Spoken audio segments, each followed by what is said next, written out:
પોરબંદર મહાનગરપાલિકા દ્વારા વેરામાં વધારો કરવામાં આવ્યો હતો, જે હાલ ઘટાડો કરાયો છે। આ મામલે જિલ્લા ભાજપ કાર્યાલય ખાતે પ્રેસ કોન્ફરન્સમાં ધારાસભ્ય અર્જુનભાઈ મોઢવાડિયાએ માહિતી આપી હતી। પોરબંદર ભાજપ કાર્યાલય ખાતે જિલ્લા ભાજપ પ્રમુખ ડોક્ટર ચેતનાબેન તિવારી, મહામંત્રી અશોકભાઈ મોટા અને શહેર ભાજપ પ્રમુખ સાગરભાઈ મોદીની ઉપસ્થિતિમાં પ્રેસ કોન્ફરન્સ યોજાઈ હતી, જેમાં વેરા ઘટાડા અંગે ધારાસભ્ય અર્જુનભાઈ મોઢવાડિયાએ મહાનગરપાલિકા દ્વારા કરવામાં આવેલા વેરા ઘટાડા મુદ્દે વિગતવાર માહિતી આપી હતી। પોરબંદર છાયાપાલિકા મહાનગરપાલિકા બન્યા બાદ વેરામાં વધારો કરવામાં આવ્યો હતો।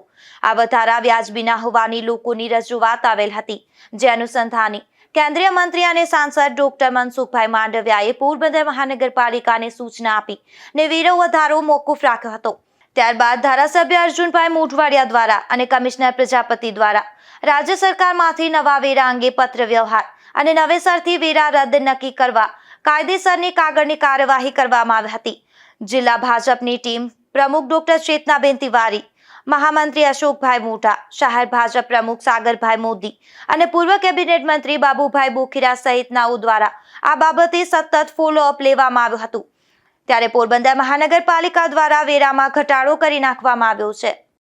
પોરબંદર નગરપાલિકા જ્યારે હતી ત્યારે 2007 થી અત્યાર સુધીમાં વેરાની અંદર 1 રૂપિયાનો પણ વધારો કરવામાં આવ્યો નથી અને માત્ર ગટર વેરો છે એ આપણે ભૂગર્ભ ગટર બન્યા પછી 2019-20માં દાખલ કરવામાં આવ્યો, એટલે વેરાની અંદર જે ખર્ચ વધ્યો હતો એ પ્રમાણે મહાનગરપાલિકાને એવું લાગ્યું કે આમાં વધારો કરવાની જરૂર છે, એટલે એમણે વેરાની દરખાસ્ત જે હતી એને મંજૂર કરી અને એમાં નગરજનો તરફથી એવી માગણી આવી, ભારતીય જનતા પાર્ટીના કાર્યકરો આગેવાનો તરફથી પણ માગણી આવી।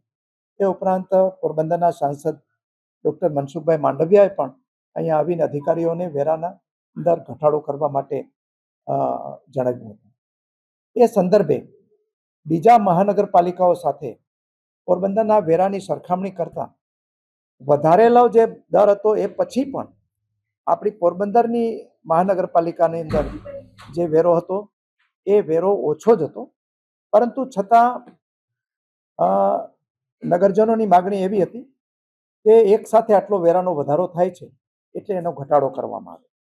એ સંદર્ભે જે મહાનગરપાલિકાએ દરખાસ્ત સરકારમાં મૂકી હતી અને આમાં જે ઘટાડો કરવામાં આવ્યો છે એ પ્રમાણે જે રહેણાંક મિલકતો છે એની અંદર આપણે હાઉસ ટેક્સમાં તો કોઈ વધારો નહોતો કર્યો, પરંતુ જે બાકીના વેરાઓ વધ્યા હતા એમાં સરેરાશ 1000 રૂપિયાની રાહત આપવામાં આવી છે, એટલે કે જે વેરામાં વધારો કર્યો હતો એની અંદર 83% જેટલો ઘટાડો કર્યો છે।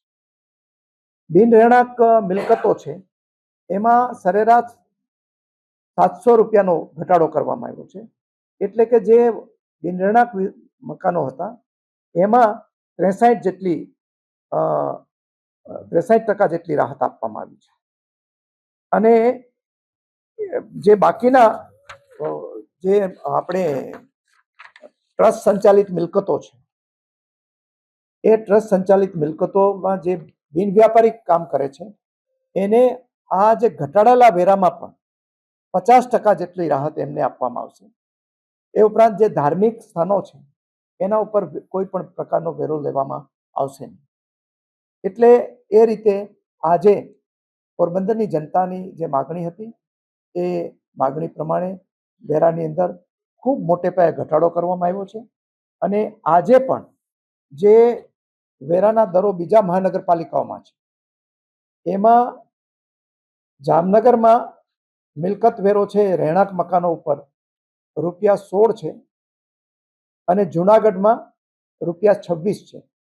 એની સામે પોરબંદરમાં માત્ર 10.73 એટલે ₹11.5 વેરો છે, એટલે લગભગ એના કરતા અડધો છે।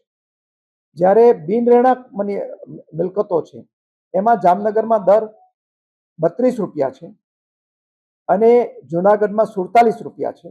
એની સામે પોરબંદરમાં બિન રહેણાંક મિલકતોમાં માત્ર ₹21 એટલે કે લગભગ અડધો જેટલો વેરો બે મહાનગરપાલિકાના સંદર્ભમાં છે।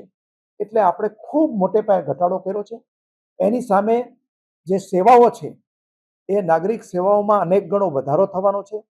આ વર્ષે જ રાજ્ય સરકારે આપણને 200 કરોડ રૂપિયાના પ્રોજેક્ટ નવા ને મંજૂરી આપી છે અને એ પ્રમાણે આવતા 2-3 વર્ષની અંદર શહેરની અંદર મોટાભાગની સમસ્યાઓ છે જે માળખાકીય સુવિધાઓની એ આપણે પૂર્ણ કરી શકીશું. પોરબંદર મહાનગરપાલિકા બન્યા બાદ વેરા વધારાને લઈને જબરો લોકરોષ જોવા મળતો હતો, ત્યારે વેરામાં રાહત થતા લોકોએ પણ આવકાર આપ્યો છે. નિપુલ પોપટ સાથે અશોક થાનકી, ગુજરાત ન્યૂઝ, પોરબંદર.